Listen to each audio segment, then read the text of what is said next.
Hi and welcome to FedMail. Thank you for joining us on this Friday afternoon. Always good to have you with us. It is a beautiful day here in Central Mass and hope you are out and about getting ready for Shabbat. It has been a busy week with the highlight being an historic visit by Prime Minister Netanyahu to address Congress in Washington, D.C. And if I'm not mistaken, this was his fourth such visit addressing Congress, surpassing Winston Churchill as the only foreign leader to have addressed Congress this many times. A lot of us were hoping for a bipartisan speech highlighting the importance of the alliance between Israel and the United States. I was present in the gallery for the speech.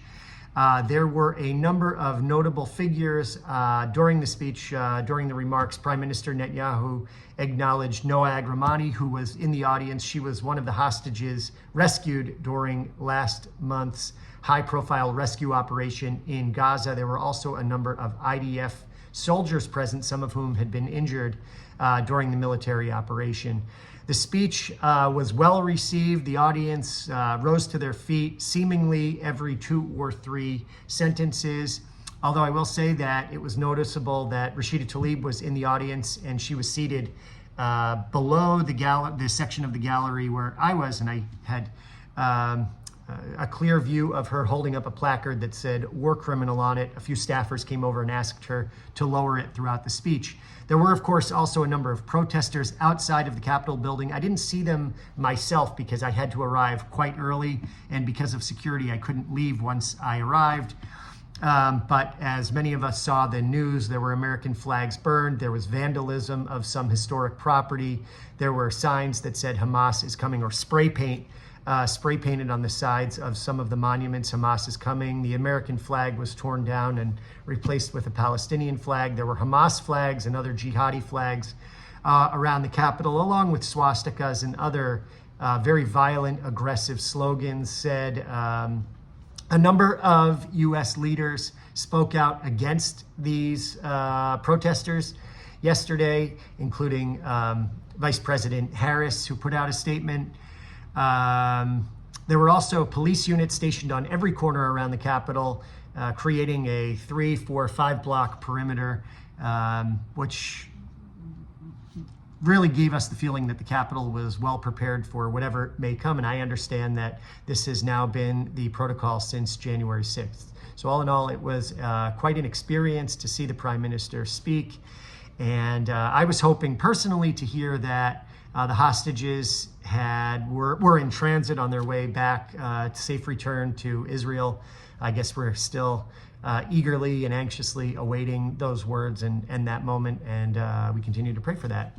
Also, this week begins the Summer Olympics in Paris, and as noted in a number of news outlets, the Israeli delegation has been threatened a number of times. Hamas put out a video telling them not to participate in the Olympics, that they would try to, attack these athletes. And President Herzog's plane was made to wait on the runway in Paris this week.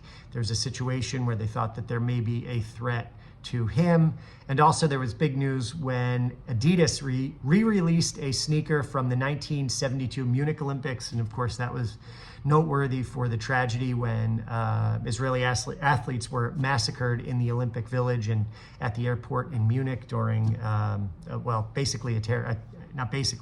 during a terror attack, which was just a horrific moment in Olympic history and in Israeli history and for all of us. The spokesperson for that shoe campaign was Bella Hadid, who, as many of us know, is an outspoken critic of Israel. And so there was some backlash over that as well. Also this week, the International Court of Justice, the ICJ, put out a statement condemning Prime Minister Netanyahu and Gallant for their role in the military operation in Gaza.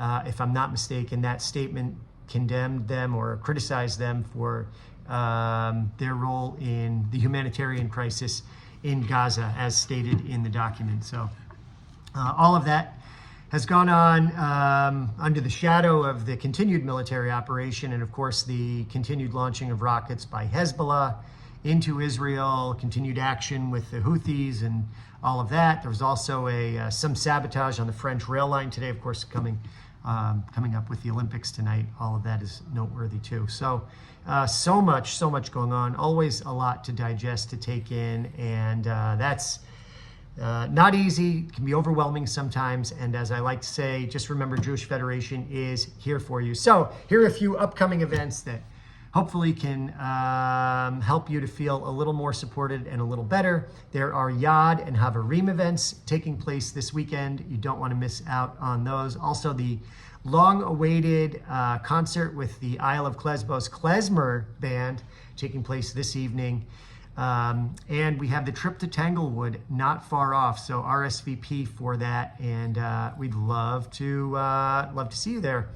Also, I want to note that we are now in the 3 weeks of mourning, that period of time each summer as we approach Tisha B'Av, and it's noteworthy, and want to make sure that you are aware of that. In the meantime, this evening I wish you a good Shabbos, Shabbat Shalom. Continue to keep the hostages in our prayers, and we are always hopeful for the day when we can enjoy peace and prosperity among all our friends and family members around the world. So wish you a Shabbat Shalom. Thank you for your support. Talk to you soon. Bye-bye.